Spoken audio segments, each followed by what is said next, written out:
proportionnelle au temps. Avec une première vidéo, nous obtenons le résultat que vous pouvez voir à gauche, c'est-à-dire que les points laissent penser que le mouvement correspond bien à ce modèle de la vitesse proportionnelle au temps. Cependant, pour d'autres vidéos, ce n'est pas tout à fait le cas. On voit que la vitesse en fonction du temps ressemble plus à une fonction affine. Nous avons donc émis l'hypothèse que cela était dû à un manque de précision lors du pointage de T0, c'est-à-dire de l'instant auquel on lâche précisément la boule. Pour vérifier cette hypothèse, nous avons décalé dans les données l'instant T0 et nous observons bien qu'en le modifiant de quelques dixièmes de seconde, nous obtenons un résultat qui ressemble le plus à une fonction affine, à une fonction linéaire et qui correspond donc bien au modèle de la vitesse proportionnelle au temps.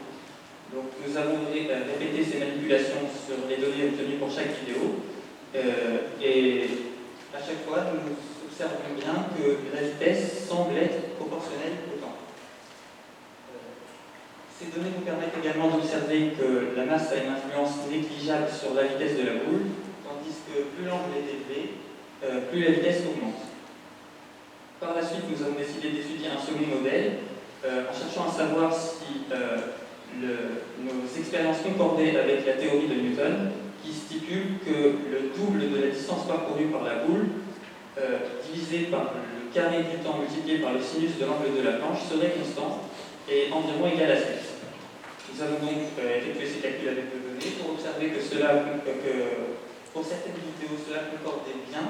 On voit ici que le calcul donne bien un résultat presque constant et proche de 7, tandis que pour d'autres vidéos,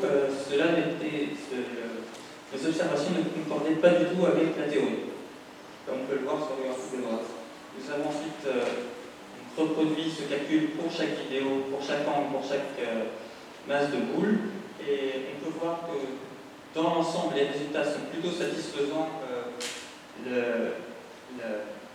Le calcul donne un résultat à peu près constant, mais dans certains cas légèrement décroissant, voire pas tout à fait égal à 7, parfois inférieur à 6. Donc le modèle, nos données ne concordent pas tout à fait avec le modèle. Cela nous a donc amené à nous poser la question de savoir ce qu'est réellement un modèle scientifique. Donc,